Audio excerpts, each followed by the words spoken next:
In this video, I'm going to share with you two common causes of errors, and they're the types of errors that pickleball players have no idea they're committing. In this video, I'm going to tell you what the error is and how to fix it.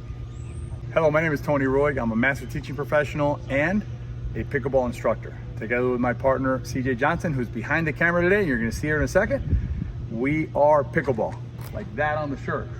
And in this video, we want to help you improve your game. All aboard! Pickleball players often overlook footwork and other mechanical problems with their strokes. What they focus on is this part, right? How am I swinging it? Am I cutting the paddle and things like that? What they forget about is their position on the court and how they're moving. The first error that they commit has to do with reaching when they're dinking, cause of a lot of mistakes and a lot of pop-ups.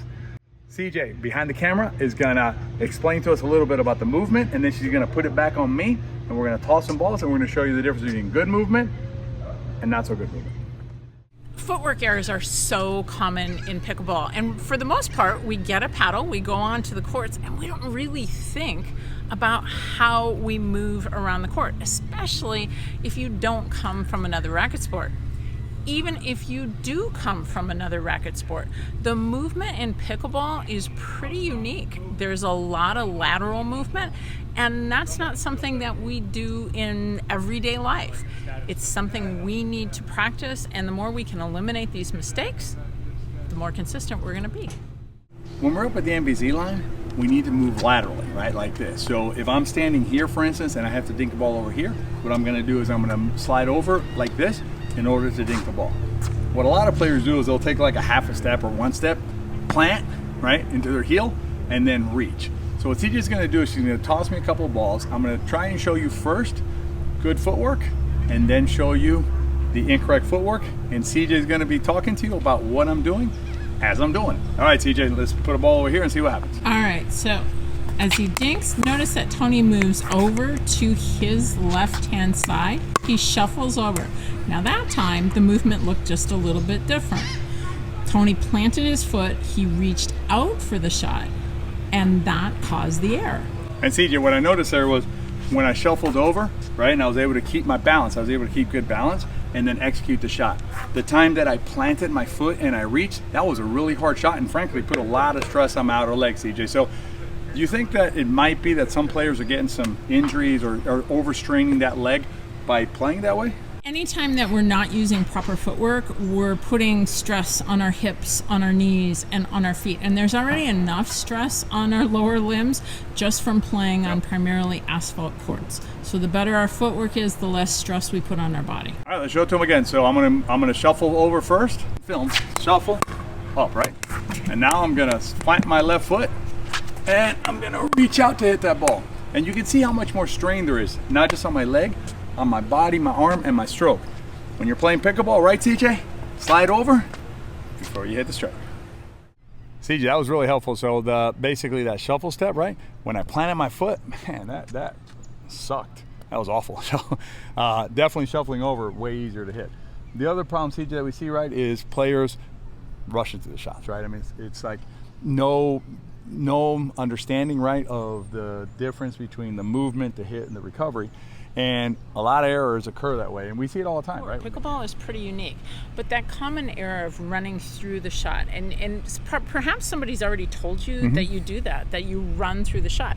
Anytime you're running or moving while you're hitting that shot, all of that energy has to go somewhere. It goes into the shot, and it causes a lack of consistency and lots of misses. Right, and the other thing too is your paddle angle, folks. People have the perfect paddle angle, right? So they'll have their paddle, right? And they'll have it in their hand like this. And then as they run, that paddle gets jammed into them and and we're gonna show you in a second, but that movement's so critical. So CJ, what do you think? Let's feed a couple balls and see what happens. You got it. All right, I'm gonna slide back and CJ's gonna toss me a couple balls, and then I'm gonna show you the difference between when you rush through your shot and when you don't. So the first one, I'm gonna probably rush through it. We'll see. I'll tell you what I'm doing. See? So I'm rushing through that shot, right? I'm just running through it. A lot of energy, and I sometimes make mistakes with my paddle. Let me show you again. So I'm rushing in, right? And I end up with the paddle. I'm hitting that ball here. I don't want to hit balls here. I want to hit balls out here. Rushing into it caused me to hit that. Let me show you what it looks like when I don't rush. Even that ball, a little behind me, I got myself under control, right? Not rushing, right? If I move, boom, right? There, I'm not rushing through the shot. So I'm not rushing through my shots, allowing me more energy control as well as paddle control on my shot.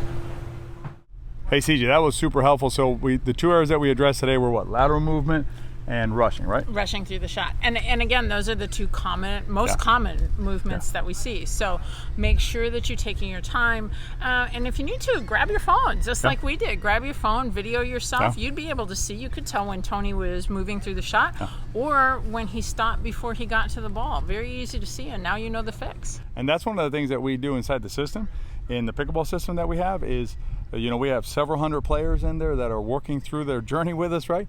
Learning these things. And one of the things is video yourself. And we've had several folks already say, right, like, I videoed myself. Oh my God, I didn't know that. Yeah, I didn't know that. Exactly. And so listen, lateral movement, right? Up at the MBZ, make sure you take that last little step, right? Don't try, as much as you can avoid it, try not to be leaning out to hit the ball. Sometimes you have to, that's life. But if you can control it, don't do it. And the other thing is, get your body under control when you're in those shots. Don't rush through them. If you enjoyed the video, CJ, what should they do? They should click the subscribe button. That'd be nice. That'd be nice, right? What else? There's a little bell too, right? Well, there's a little bell. And if you want to know about, can you turn around real quick? Do you have it on the back of your shirt? Look at that. Us? If you want to know about We Are Pickleball, if you want to stay in touch with CJ and I, right, know what's going on, stay in touch. We have a podcast.